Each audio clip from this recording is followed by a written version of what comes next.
समय प्रबंधन की दुनिया में आपका स्वागत है। आज मैं आपके साथ साझा करने जा रहा हूं 17 ऐसी तकनीकें जो आपके जीवन को पूरी तरह बदल सकती हैं। ये केवल सिद्धांत नहीं है, बल्कि व्यवहारिक अनुभव से परखी गई विधियां हैं। हर अगली तकनीक पिछली से बेहतर होगी और अंत में मैं आपको वो रहस्य बताऊंगा जो सभी तकनीकों को सफल बनाता है। चैप्टर 1, समय प्रबंधन का महत्व। तारांकन। दुनिया का कोई भी काम हो, चाहे आप बिजनेस कर रहे हो, करना चाहते हो, पढ़ाई कर रहे हो या पर्सनल लाइफ का भी कोई काम हो, हर एक टास्क को वक्त के साथ करा जाए, इससे बड़ी कोई स्किल हो नहीं सकती। आज के युग में समय सबसे कीमती संसाधन है। गूगल पर 500 से ज्यादा प्रोडक्टिविटी हैक्स मिल जाएंगे, लेकिन कौन सी वास्तव में काम करती है? मैंने अपने जीवन में इन सभी को आजमाया है और आज आपको बताऊंगा कि कौन सी तकनीक कितनी प्रभावी है। समय प्रबंधन केवल कार्यों को पूरा करने के बारे में नहीं है, ये आपके सपनों को साकार करने, अपनी क्षमताओं को पहचानने और जीवन में संतुलन बनाने के बारे में है। जब आप समय को नियंत्रित करना सीख जाते हैं, तो आप अपने जीवन को नियंत्रित करना सीख जाते हैं। आइए शुरुआत करते हैं उन तकनीकों से जो कम प्रभावी हैं, ताकि हम समझ सकें कि क्यों कुछ विधियां काम नहीं करती। चैप्टर 2, कम प्रभावी तकनीकें। तारांकन। जिसने एक बार सुबह जीत ली, उसने पूरा दिन जीत लिया। पहली तकनीक है ईट दैट फ्रॉग। इसका मतलब है सबसे कठिन काम पहले करना। मैं इसे केवल 1 आउट ऑफ 10 रेटिंग देता हूं। क्यों? क्योंकि ये जबरदस्ती का तरीका है। जब आप किसी काम को मजबूरी में करते हैं, तो आपका दिमाग उसका विरोध करता है। दूसरी तकनीक मेक योर बेड भी 1 आउट ऑफ 10 रेटिंग पाती है। बिस्तर बनाना एक अच्छी आदत है, लेकिन ये समय प्रबंधन की जादुई चाबी नहीं है। ये केवल एक छोटी सी शुरुआत है, कोई क्रांतिकारी बदलाव नहीं। अर्जेंट और इम्पॉर्टेंट मैट्रिक्स को मैं 2 आउट ऑफ 10 रेटिंग देता हूं। ये सिद्धांत रूप में अच्छा लगता है, लेकिन व्यावहारिक जीवन में हर काम को 4 खानों में बांटना मुश्किल होता है। जीवन इतना सरल नहीं है। 5 सेकंड रूल को 3 आउट ऑफ 10 मिलता है। ये कहता है कि जब कोई विचार आए तो 5 सेकंड में काम शुरू कर दें, लेकिन ये केवल तात्कालिक प्रेरणा है, दीर्घकालिक समाधान नहीं। ये तकनीकें इसलिए कम प्रभावी हैं क्योंकि ये आपकी प्राकृतिक प्रवृत्तियों के विरुद्ध काम करती हैं। सफल समय प्रबंधन वो है जो आपके स्वभाव के साथ तालमेल बिठाए, उसके विरुद्ध न जाए। चैप्टर 3, मध्यम प्रभावी तकनीकें। तारांकन। कोई भी काम अगर आपको लगता है कि ये 2 मिनट में हो सकता है, तो उसको अभी कर लो, वरना ये जो छुटपुट काम है वो आपके दिमाग की 23% एनर्जी खाएगा। 2 मिनट रूल को मैं 4 आउट ऑफ 10 रेटिंग देता हूँ। ये तकनीक कहती है कि अगर कोई काम 2 मिनट में हो सकता है तो उसे तुरंत कर दें। ये वास्तव में प्रभावी है, क्योंकि छोटे कार्य हमारे दिमाग में जगह घेरते रहते हैं। मनोविज्ञान में इसे ज़ाइगर्निक इफेक्ट कहते हैं। अधूरे कार्य हमारे मन में बार बार आते रहते हैं और हमारी मानसिक ऊर्जा का 23% हिस्सा खा जाते हैं। इसलिए छोटे कामों को तुरंत निपटाना बुद्धिमानी है। विनर इफेक्ट भी 4 आउट ऑफ 10 पाता है। जब आप छोटी जीत हासिल करते हैं तो आपका आत्मविश्वास बढ़ता है, लेकिन ये केवल शुरुआती प्रेरणा देता है, स्थायी समाधान नहीं। एटॉमिक टास्क्स का मतलब है बड़े कामों को छोटे हिस्सों में बांटना। ये भी 4 आउट ऑफ 10 रेटिंग पाता है। ये तकनीक काम करती है, लेकिन कभी कभी बहुत ज्यादा बांटने से काम की गति धीमी हो जाती है। ये तकनीकें ठीक हैं, लेकिन इनमें वो शक्ति नहीं है जो आपके जीवन को पूरी तरह बदल दे। आइए अब बेहतर तकनीकों की तरफ बढ़ते हैं। चैप्टर 4, अच्छी तकनीकें, 80-20 रूल। आइए बात करते हैं 80-20 रूल की, जिसे मैं 6 आउट ऑफ 10 रेटिंग देता हूं। ये नियम कहता है कि आपके 80% परिणाम केवल 20% प्रयासों से आते हैं। IBM ने 1960 से 1990 तक इस नियम का उपयोग किया और अपनी कंपनी को नई ऊंचाइयों पर पहुंचाया। इस नियम की सुंदरता यह है कि यह आपको सिखाता है कि कहां फोकस करना है। हर काम समान रूप से महत्वपूर्ण नहीं होता। कुछ कार्य ऐसे होते हैं जो आपको मैक्सिमम रिजल्ट्स देते हैं। इन्हें पहचानना और इन पर ध्यान देना ही असली कला है। उदाहरण के लिए, अगर आप स्टूडेंट हैं तो आपके 80% मार्क्स केवल 20% टॉपिक से आ सकते हैं। अगर आप बिजनेसमैन हैं तो आपकी 80% इनकम केवल 20% क्लाइंट से आ सकती है। लेकिन इस नियम की समस्या यह है कि उस महत्वपूर्ण 20% को पहचानना आसान नहीं होता। इसके लिए अनुभव और गहरी समझ चाहिए। शुरुआत में आप गलत 20% पर फोकस कर सकते हैं। फिर भी ये एक पावरफुल कॉन्सेप्ट है जो आपकी सोच को बदल देता है। यह आपको सिखाता है कि व्यस्त रहना और प्रोडक्टिव होना 2 अलग चीजें हैं। चैप्टर 5, संरचनात्मक तकनीकें, टाइम बॉक्सिंग और कैलेंडर। टाइम बॉक्सिंग को मैं 7 आउट ऑफ 10 रेटिंग देता हूं। ये तकनीक कहती है कि हर काम के लिए एक निश्चित समय निर्धारित करें। जैसे आप मीटिंग के लिए टाइम स्लॉट बुक करते हैं, वैसे ही अपने हर काम के लिए करें।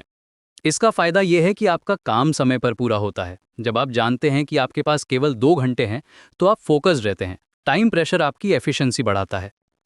कैलेंडर का उपयोग भी 7 आउट ऑफ 10 रेटिंग पाता है। रिचर्ड ब्रांसन 500 कंपनियां चलाते हैं और उनका राज है उनका कैलेंडर। वे हर काम को शेड्यूल करते हैं, यहाँ तक कि अपने पर्सनल टाइम को भी। कैलेंडर का सबसे बड़ा फायदा ये है कि ये आपको रियलिस्टिक बनाता है। जब आप देखते हैं कि आपके पास कितना समय है, तो आप ओवर कमिट नहीं करते। आप जानते हैं क्या पॉसिबल है और क्या नहीं।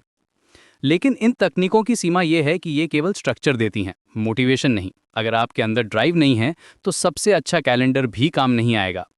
इसके अलावा कभी कभी जीवन में फ्लेक्सिबिलिटी की ज़रूरत होती है। हर चीज़ को शेड्यूल करना हमेशा प्रैक्टिकल नहीं होता।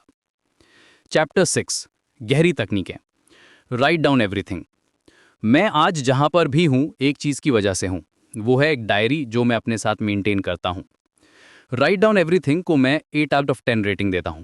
ये केवल नोट्स लेने के बारे में नहीं है, बल्कि फिजिकल नोटबुक का उपयोग करने के बारे में है। डिजिटल डिवाइसेस नहीं, बल्कि पेन और पेपर। जब आप पेन से लिखते हो, आपका दिमाग थोड़ा स्लो होता है, ठहर जाता है, फोकस्ड हो जाता है। वहीं से असली थिंकिंग डेवलप होती है। रिसर्च में पाया गया है कि जो लोग लैपटॉप में नोट्स को टाइप कर रहे थे, वो बस केवल माइंडलेस ट्रांसक्रिप्शन कर रहे थे, जबकि हैंडराइटिंग आपको सोचने पर मजबूर करती है। आप ऑटोमेटिकली इंफॉर्मेशन को प्रोसेस करते हैं। फिजिकल नोटबुक का एक और फायदा यह है कि इसमें कोई डिस्ट्रैक्शंस नहीं होती। जब आप लैपटॉप खोलते हैं तो नोटिफिकेशंस, ईमेल्स, सोशल मीडिया सब आपका ध्यान भटकाते हैं। लेकिन नोटबुक में केवल आपके थॉट्स होते हैं। मैं पर्सनली हमेशा एक डायरी रखता हूँ। इसमें मैं अपने गोल्स, आइडियाज़, डेली टास्क्स और रिफ्लेक्शंस लिखता हूँ। ये मेरा एक्सटर्नल ब्रेन है। जब भी कोई इंपॉर्टेंट थॉट आता है, मैं तुरंत लिख देता हूँ। ये तकनीक इसलिए पावरफुल है क्योंकि ये आपकी मेमोरी को फ्री कर देती है। आपका दिमाग चीज़ों को याद रखने में एनर्जी वेस्ट नहीं करता, बल्कि क्रिएटिव थिंकिंग में लगाता है। चैप्टर 7, प्राथमिकता और समय सीमा। अगर आप किसी काम को प्रायोरिटी देते हो तो उसको करने के आप 100 रास्ते खोज लोगे। लेकिन अगर आप किसी काम को प्रायोरिटी नहीं देते हो तो उसको ना करने के भी 100 बहाने बना लोगे।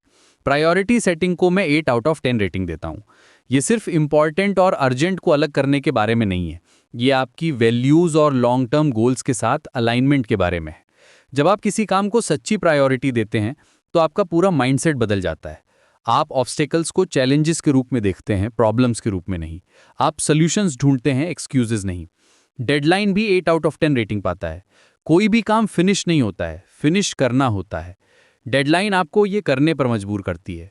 पार्किंसंस लॉ कहता है कि काम उतना समय लेता है जितना आप उसे देते हैं। अगर आपके पास पूरा दिन है तो सिंपल टास्क भी पूरा दिन लेगा। लेकिन अगर आपके पास केवल 2 घंटे हैं तो आप उसे 2 घंटे में कर देंगे। डेडलाइन का साइकोलॉजिकल इफेक्ट बहुत पावरफुल होता है। ये आपको प्रोक्रेस्टिनेशन से बचाती है और फोकस बनाए रखती है।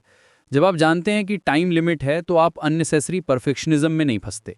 लेकिन डेडलाइन रियलिस्टिक होनी चाहिए। अगर आप इम्पॉसिबल टारगेट्स रखेंगे तो आप फ्रस्ट्रेटेड हो जाएंगे और मोटिवेशन खो देंगे। चैप्टर 8, विकर्षण से मुक्ति। ब्लॉक ऑल डिस्ट्रैक्शंस को मैं 9 आउट ऑफ 10 रेटिंग देता हूँ। आज के डिजिटल युग में ये सबसे ज़रूरी स्किल है। हमारे चारों तरफ डिस्ट्रैक्शंस का जाल बिछा हुआ है। Social media, notifications, emails, messages. Average person दिन में 150 बार अपना फ़ोन चेक करता है। हर इंटरप्शन के बाद आपको वापस फोकस में आने के लिए 23 मिनट लगते हैं। इसका मतलब है कि आप पूरे दिन में कभी डीप फोकस में आ ही नहीं पाते। काम होता है ना, या फिर जो पढ़ाई होती है, वो मेडिटेशन की तरह होती है। जब आप कंप्लीटली फोकस्ड होते हैं तो आप फ्लो स्टेट में चले जाते हैं। इस स्टेट में आपकी प्रोडक्टिविटी एक्सपोनेंशियली बढ़ जाती है। डिस्ट्रैक्शंस को ब्लॉक करने के प्रैक्टिकल तरीके हैं। फोन को साइलेंट मोड में रखें या दूसरे रूम में छोड़ दें। कंप्यूटर पर फोकस ऐप्स का उपयोग करें जो सोशल मीडिया साइट्स को ब्लॉक कर दें। स्पेसिफिक टाइम स्लॉट्स रखें ईमेल चेक करने के लिए। एनवायरनमेंट भी इंपॉर्टेंट है। अगर आपके वर्क स्पेस में क्लटर है तो आपका माइंड भी क्लटर्ड रहेगा। क्लीन, ऑर्गेनाइज्ड स्पेस आपको मेंटली क्लियर रखती है। ये तकनीक इसलिए 9 आउट ऑफ 10 पाती है क्योंकि ये इमीडिएट और ड्रामेटिक रिजल्ट्स देती है। जैसे ही आप डिस्ट्रैक्शंस हटाते हैं, आपकी प्रोडक्टिविटी तुरंत बढ़ जाती है। चैप्टर 9, पोमोडोरो तकनीक, तत्काल परिवर्तन।